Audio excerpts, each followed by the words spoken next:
नमस्कार विद्यार्थी मित्रांनो, आज आपण बघणार आहोत शेकडेवारी प्रकरणावरील काही प्रश्न. 1600चे 12% म्हणजे 2000चे किती टक्के? सुरुवातीला आपल्याला 1600चे 12% काढून घ्यावे लागतील.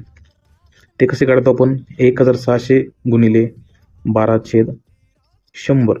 मग 1600चे 2 शून्य आणि 100चे 2 शून्य कट करून घ्यायचे. त्यानंतर 16 गुणिले करायचे आपल्याला 12. तर किती होतो त्यांचा गुणाकार? 192. आता आपल्याला विचारलंय की 192 हे 2000चे किती टक्के आहेत? छेदामध्ये आपल्याला घ्यावं लागेल 2000. त्यानंतर टक्क्यांसाठी गुणिले 100. 2000चे 2 शून्य आणि 100चे 2 शून्य कट करून घ्यायचे आणि दोघी संख्यांना 2ने भाग जातोय देऊन टाकायचा आहे. इथे होणार 2 1 2 आणि 1 0. इथे 2 9 18 उरला 1 बेसक 12 उरले 96/10.